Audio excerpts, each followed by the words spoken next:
Boa tarde novamente. Olha, eu quero lembrar que você pode assistir esse programa através do nosso Facebook, tá? facebook.com/Medicina e Saúde TV. E segue a gente no Instagram, programa Medicina e Saúde, tudo junto, tá bom? Fico esperando vocês lá.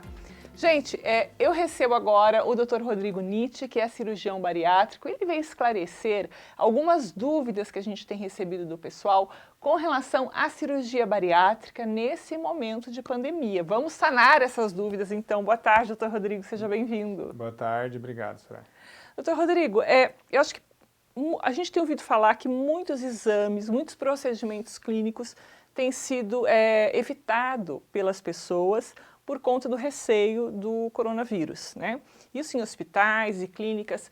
Como que está essa situação com relação à cirurgia bariátrica? Porque eu estava lendo que até queria que você fizesse um comentário, foi publicado um artigo no periódico científico The Lancet, escrito por 23 especialistas, né, incluindo o Brasil, que alegam que em certos pacientes, atrasos na realização da cirurgia bariátrica podem provocar prejuízos sérios à saúde. Como você e sua equipe têm lidado com essa situação? É real isso? Soraya, a cirurgia bariátrica eu sempre comento até com o paciente. Cirurgia bariátrica é uma cirurgia para o tratamento de doenças, né? Não é uma cirurgia, por exemplo, estética, apesar de muitos pacientes levarem muito por esse lado. Então, os pacientes que têm uma obesidade e associado com doenças como diabetes, pressão alta, eles deixam de estar tratando essas doenças associadas de maneira mais precoce, né? Então a gente sabe que a cirurgia bariátrica, quando é feita no paciente obeso e diabético, tem uma taxa de cura e de controle do diabetes em torno de 70% a 80%. Muito próximo desse número também os pacientes hipertensos. Então, assim, eu não diria que atrasar em torno de 1 mês, 2 meses a cirurgia vai fazer tanta diferença assim em relação à evolução dessa doença crônica, que seria o diabetes ou uma hipertensão. Mas com certeza esse paciente acaba deixando de se tratar de maneira mais rápida. E também a gente não sabe até onde vai os casos de coronavírus. A gente não sabe se isso vai durar 3 meses, 4 meses. A gente não sabe se, por exemplo, daqui a 1 ano não vai estar tendo ainda casos da Covid-19. Então, até quando a gente vai adiar?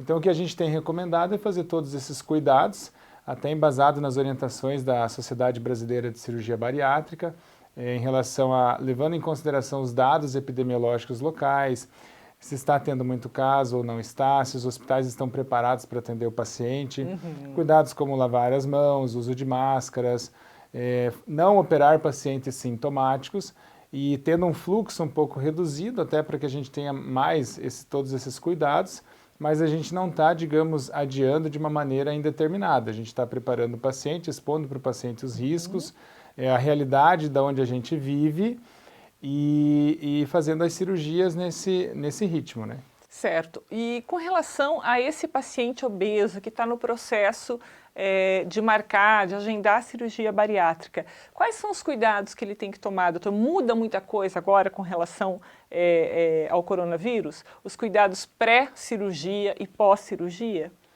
Ele tem que seguir os mesmos cuidados que a população em geral, né, Soraya? Evitar aglomerações, evitar o contato com outras pessoas. A gente sabe que tem muitos pacientes que são portadores do coronavírus e são assintomáticos, para que ele minimize a chance de ser operado sendo um portador do vírus, porque muitos pacientes, então, são portadores e não têm sintomas, mas não tem nenhum outro cuidado em relação à população em geral para a prevenção do contato com o coronavírus, né? Então, assim, a gente pede um certo isolamento relativo, digamos, em relação a 10 dias, 7 dias antes da cirurgia, para que caso tenha tido contato e manifeste sintoma, a gente conseguir não identificar isso e adiar a cirurgia. Mas, via de regra, não tem, assim, nenhum outro cuidado a mais do que a população em geral, no sentido de prevenção do contato com o vírus. Certo. O Dr. Ricardo Corrêa, que é coordenador do Centro de Obesidade e Diabetes do Hospital Alemão Oswaldo Cruz de São Paulo, disse que é incalculável o risco de mortalidade nesses casos, né? Adiar uma cirurgia, doutor, eu quero a sua opinião agora, né?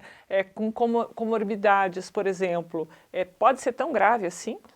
Aquele paciente que está vendo a gente agora está naquela, marco, não marco, espero, mas ele tem doenças associadas. O que o senhor diria para esse paciente? No começo, Soraya, a gente reduziu bastante o ritmo, né? Nos primeiros 15 dias, 3 semanas, para observar como tudo ia, né? Agora, se a gente ficar adiando, a gente não sabe até quando que a gente vai segurar as cirurgias. Então, eu não diria que é um risco incalculável, porque afinal de contas o diabetes, a pressão alta são doenças crônicas. Então não tem como a gente prever se esse paciente vai ter uma complicação aguda do diabetes nos próximos 60 dias, por exemplo. Mas esse paciente está atrasando um tratamento otimizado para a sua doença. Então o diabetes, por exemplo, de difícil controle, com a cirurgia ele tem uma taxa de tratamento, uma taxa de sucesso muito alta. Então esse paciente vai ficar usando medicação, muitas vezes usando insulina, usando várias medicações para pressão alta, sendo que ele já poderia estar adiantando um tratamento mais resolutivo, que seria a cirurgia bariátrica. Então, assim, o termo risco incalculável, eu não sei se seria o mais adequado, mas realmente a gente, não sabendo até onde que vai essa epidemia, até quando que os casos vão surgir, a gente tem o exemplo do H1N1, por exemplo, que existem casos ainda hoje, o H1N1 já surgiu há bastante tempo. Então, se a gente for considerar que vai estar sempre surgindo casos da Covid-19, a gente não vai poder ficar adiando tanto assim. A gente tem que tomar todos os cuidados. É óbvio que se surgir uma situação incontrolada na nossa região, aí a gente vai sim ser mais rigoroso em relação a isso. Tá certo. Doutor Rodrigo, tem Instagram? Tenho. Qual para o pessoal te localizar, te seguir, tirar suas dúvidas? Dr. Rodrigo Nietzsche.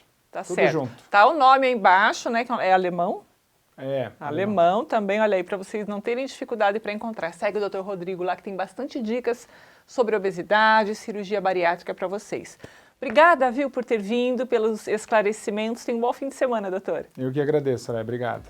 A gente vai para um rápido intervalo comercial, mas na volta vocês vão conhecer uma médica bonita, competente, é a nova integrante de um dos centros de referência do estado do Paraná. Quer saber quem é? Eu conto daqui a pouquinho. A gente volta já já.